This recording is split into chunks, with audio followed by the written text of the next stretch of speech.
Hello and welcome to Tony's Bonsai. In this video I'm going to be working on several different varieties of Fuji cherry, and first of all I just want to show you the differences in the flowers. We'll start off with this, which is the classic Kojo No Mai. It's got a beautiful white, pinky white flower. This next variety has got slightly bigger leaves than the Kojo No Mai, so it's not quite as good for bonsai, but look at the flower. They've got this gorgeous pink flower, which is really nice. And lastly, we've got these ones, and these are the Paena incisor Oshidori. It's like a pale pink flower, and they sort of hang down. Gorgeous. We've established that these are beautiful trees, and they are superb for bonsai. They're available in the UK this time of year, springtime, anything from sort of £5 to £15 you can pay for them. And I'm going to start off working on this Kojo No Mai, which is a standard sort of stuff that you can pick up, and just show you my approach to it. If you're new to bonsai, a tree's trunk thickness is developed by foliage. So the more foliage you have, the thicker the trunk gets. And so often the best advice with these trees is to let them grow and develop. However, I don't just like leaving them to go wild. I'd rather, as they're developing, try to sort of improve the design year by year. So this is the first time I've looked at this tree, and we'll see what we can do. This is really the business end of the tree. When I bought this one, the reason I selected it is fairly obvious. As I rotate it round, it's got a naturally very interesting trunk. So it comes up here, it's got a really nice turn in it, and then it comes up. We've then got a branch that appears to have split off there, so it's still alive, but there's not a lot connected, so I'll just take that off. We've got a nice branch at the base here, which will be helping to develop some good taper at the bottom. I love the way this comes across, and at this point there's kind of decisions to be made in terms of what do we do up here. Ideally, I would have removed this branch here and let the top grow up, but I didn't realise until just now that that was damaged. So it kind of leaves me no option other than to completely remove that top piece. The reason I would have preferred to leave that on is because this is quite straight, so it's not really ideal. I'm really not convinced about that at all. The problem is I can clean this cut up here, but this just goes up dead straight. If I look at it from the front, it's kind of a back branch, which is okay, but it's a lot thicker than any of the others. So I'm going to be quite radical with this, and I'm going to go in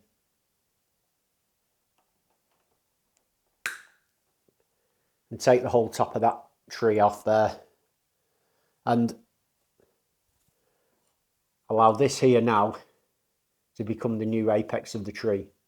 I've just quickly taken the plant out of its pot. It's not root bound, so there's no need to repot it, but I would just like to have just a very basic investigation of the bottom of the trunk,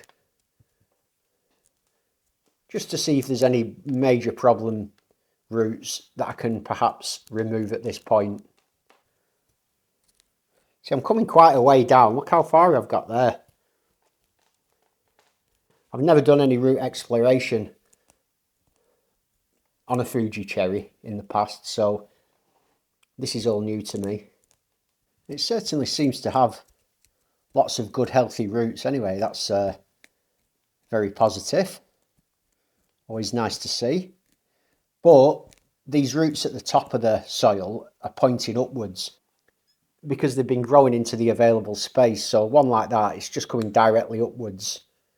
So is this one. There's no need for these.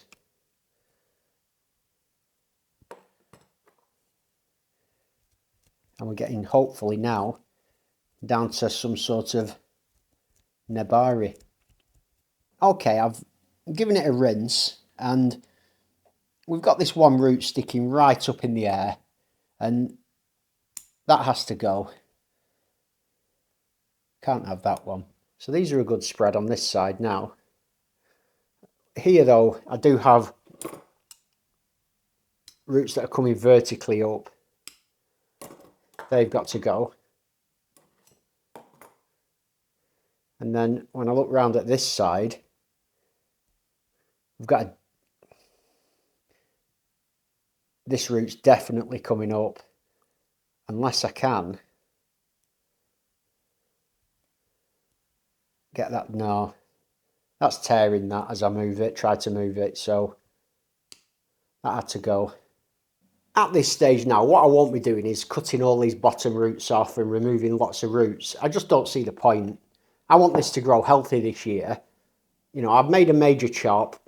I've cut off some roots and bare rooted it. That's plenty for this tree.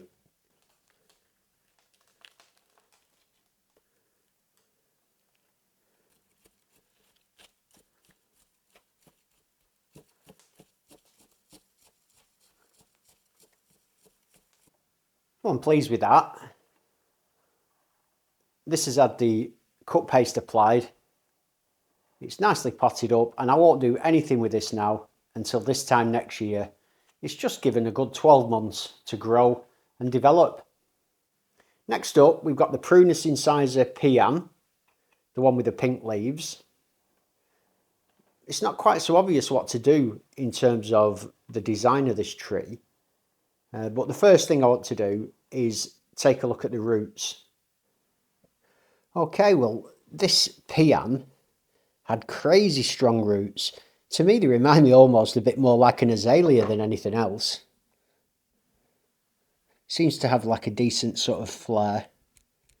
I've not really checked this out yet. And I've got these roots around the edge. And a bit like the previous tree, they're kind of sticking upwards. So I do think some of these will go.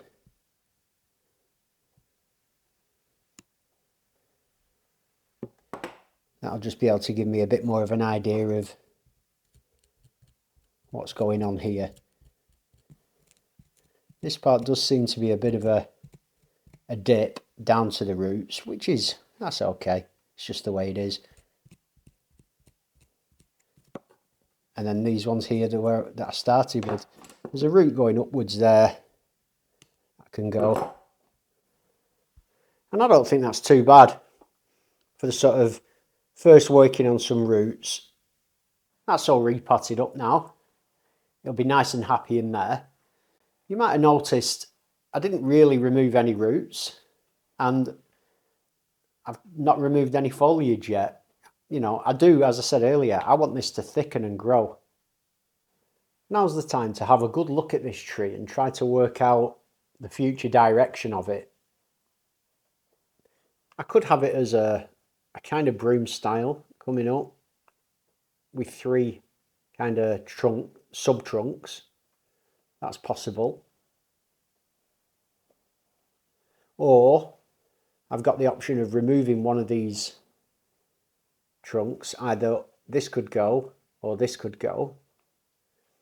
If I remove this one, it comes up here, goes across, everything's quite straight. There's not too much going on. The taper will be good. However, I think this one's more interesting. It kind of comes across and doglegs back. And so I'm tempted to remove this branch here. I think that will make for a more interesting tree. And down the line, I may also remove this one here as well, and just have the really good taper going up into that central one. So I'm just going to remove one of them. I'm not going for both of them at this point. But I will remove that. See what that looks like.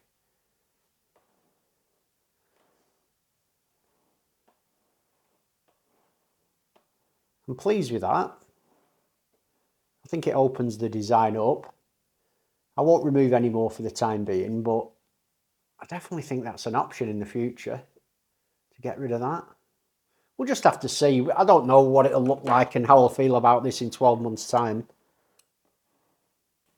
I've applied the cut paste and it's beginning to look a bit more delicate, that tree, which I think works well. I won't be doing any work on this Oshidori today because it's only just come into flower. Most of the tree hasn't flowered yet. And the idea with Fuji cherry is that you do this work after they've dropped the flowers. Apparently it helps with some kind of disease. I can't think of the name of it, but that's what you're supposed to do. So this will go to the side and it's now time to take a look at this big one. I did some basic work on this tree last year. I removed a large branch here that was coming out and it was too thick. And I think round this side, I also removed a few bits and bobs. But having an extra year of bonsai experience now and looking at this tree, it's grown really well. I'm really happy I left it in this big pot. But I'm beginning to see a design that I think is going to work well for this tree. And for me, it doesn't include both of these trunks. So I have to select one. And this one with this large wound, although the wound is healing over really well, it's almost fully healed in 12 months.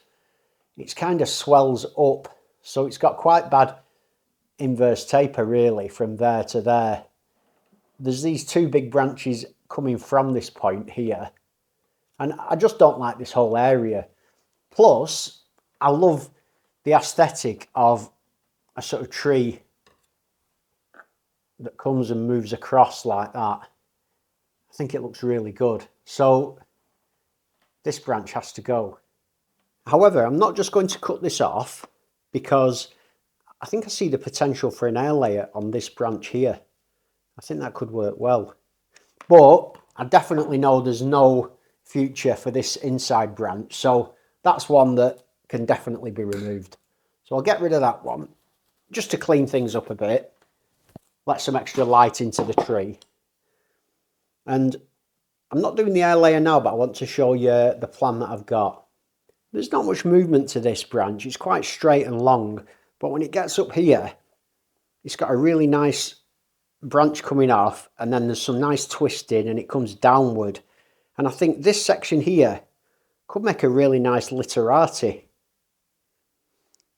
The only problem is this is a bit straight.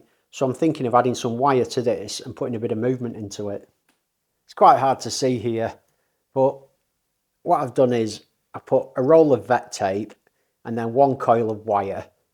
I can't take this round to the bottom and wrap it to anchor it because I'm going to do an air layer at this bottom here. So this area needs to be free. But that's fine. It's held in place nicely. The branch comes across here. So in terms of possible movement, I think I'd like something that moves away. That's what I'm going to go for.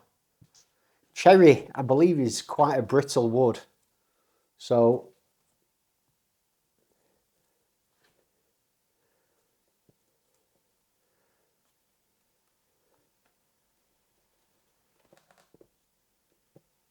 there we go. Right, so I've got a little bit of movement in there to start with. That's good. I like that. Moves away and then kind of comes back like that. I don't need to go mad on that movement.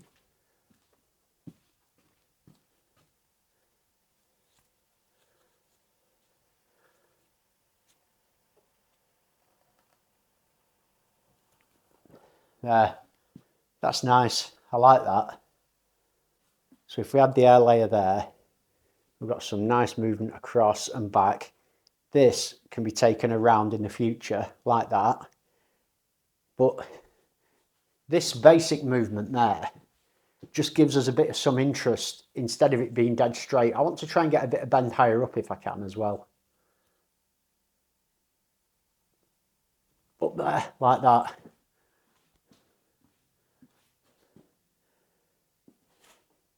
Yeah, that's good.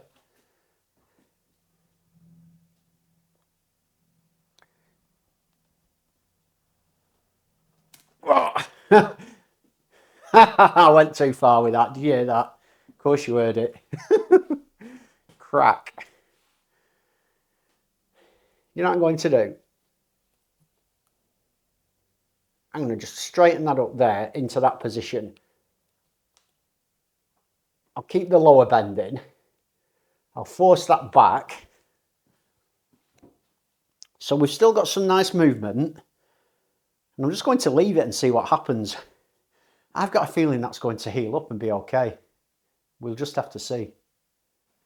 That was really useful, snapping that branch, because I suspected cherry was brittle and it turns out it is.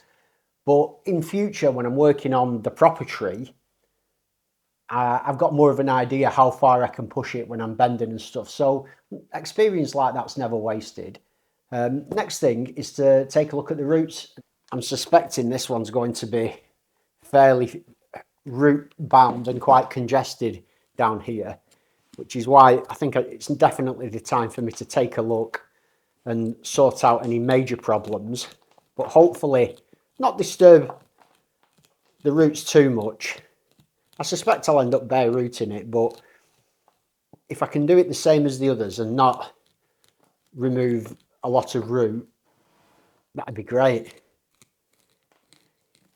And I always find this quite exciting because, you know, you can have a complete range of results from this work.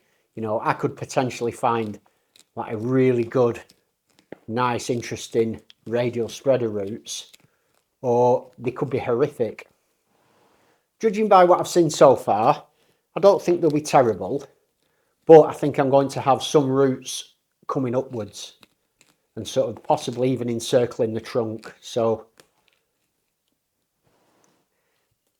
I would ideally like to leave this just to grow, but the longer I leave it, the worse any problems with these roots will get. And, you know, in a couple of years' time, they can be at the stage where they're almost unfixable. I've done some exploration of the roots, and there is indeed one quite bad root here that's right next to the trunk. I can't really work out where it's coming from. So I think what I'm going to do is just cut it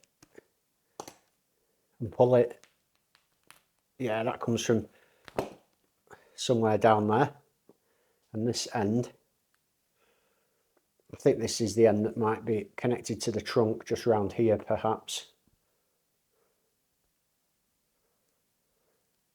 Yeah, a bit lower down.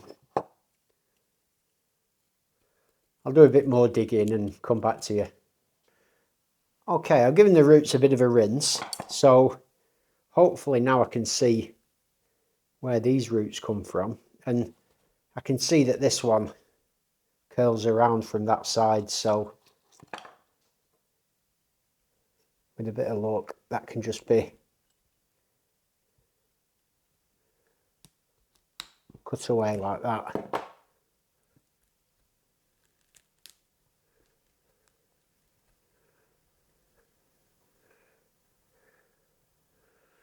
Not sure about that one. I don't know if I got that.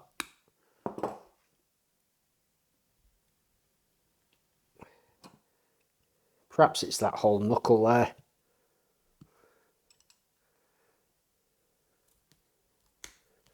There. Yeah, that's better. Yeah, it was. It was the whole lot coming across, and these roots are not even from here. They're from much lower down. What am I left with in terms of this root base? See, I'm not even sure about this. I think these might be, yeah, they are doing the same. They're just circling around. They're not coming from the trunk. So they also need removing like that. Until I get down to some actual roots that are coming out from the trunk.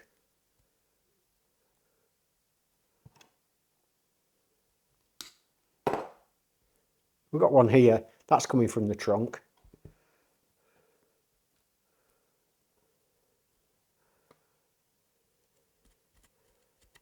We've actually got some quite nice root flare here.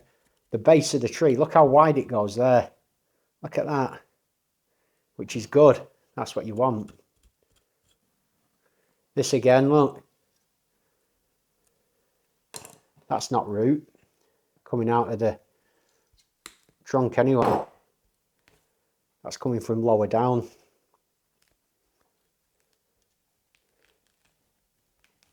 So it's essential that this work is done.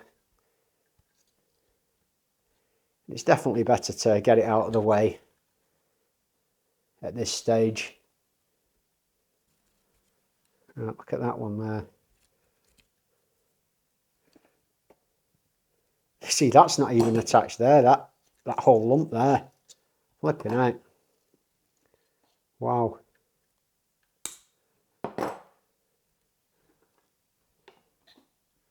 Well, that was quite a bit of work, but in the end, I'm really happy with what I've got. I think I've got some lovely flare at the base of this trunk, which is exactly what you want. The last thing you want is if it goes down and then goes to like inverse taper or something. But this is ideal. There's plenty of roots, and I'm sure it'll send plenty of new roots out as well from around these places. We've got a decent radial spread, and everything's set up there for this to be quite a nice tree, I think. Now it's time to get this tree into a bonsai pot. Not my style.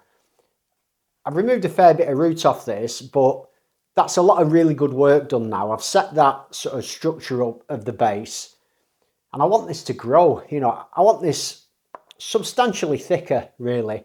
I want this double the size at least, and so it's going in this. Beautiful.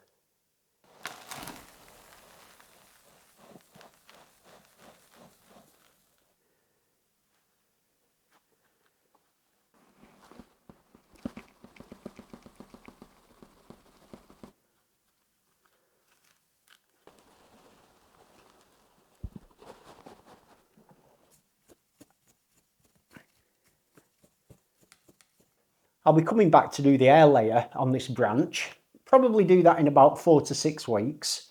By then the tree should have settled in and put some new roots out and stuff. If you've not got any Fuji cherries, get yourself some. They're a fantastic tree and they just look so beautiful when they come out in those flowers. As always, thanks for joining me. Have a great day and I'll see you soon.